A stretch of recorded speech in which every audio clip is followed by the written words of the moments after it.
Hey everyone. I want to talk about something important today because it's time to get back to our roots around free expression on Facebook and Instagram. I started building social media to give people a voice. I gave a speech at Georgetown 5 years ago about the importance of protecting free expression, and I still believe this today. But a lot has happened over the last several years. There's been widespread debate about potential harms from online content. Governments and legacy media have pushed to censor more and more.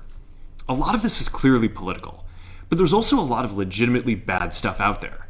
Drugs, terrorism, child exploitation. These are things that we take very seriously, and I want to make sure that we handle responsibly. So we built a lot of complex systems to moderate content. But the problem with complex systems is they make mistakes. Even if they accidentally censor just 1% of posts, that's millions of people. And we've reached a point where it's just too many mistakes and too much censorship. The recent elections also feel like a cultural tipping point towards once again prioritizing speech.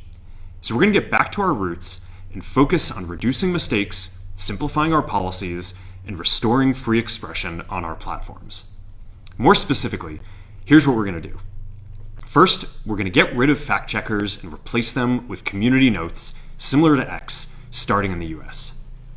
After Trump first got elected in 2016, the legacy media wrote non-stop about how misinformation was a threat to democracy. We tried in good faith to address those concerns without becoming the arbiters of truth. But the fact-checkers have just been too politically biased and have destroyed more trust than they've created, especially in the US. So over the next couple of months, we're going to phase in a more comprehensive community notes system. Second, we're going to simplify our content policies and get rid of a bunch of restrictions on topics like immigration and gender that are just out of touch with mainstream discourse.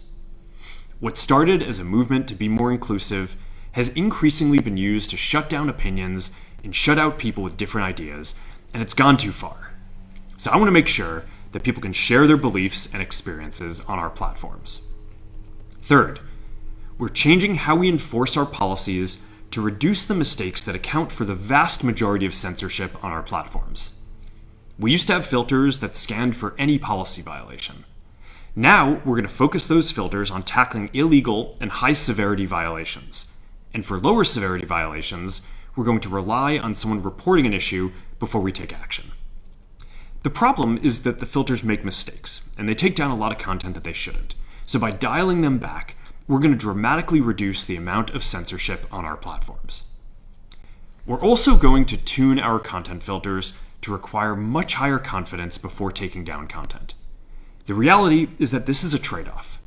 It means we're going to catch less bad stuff, but we'll also reduce the number of innocent people's posts and accounts that we accidentally take down.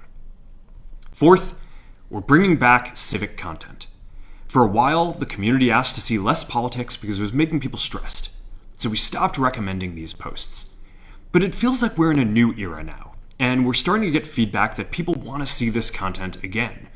So we're going to start phasing this back into Facebook, Instagram, and Threads while working to keep the communities friendly and positive. Fifth, we're going to move our trust and safety and content moderation teams out of California, and our US-based content review is going to be based in Texas. As we work to promote free expression, I think that it will help us build trust to do this work in places where there is less concern about the bias of our teams. Finally, we're going to work with President Trump to push back on governments around the world that are going after American companies and pushing to censor more. The US has the strongest constitutional protections for free expression in the world. Europe has an ever-increasing number of laws institutionalizing censorship and making it difficult to build anything innovative there.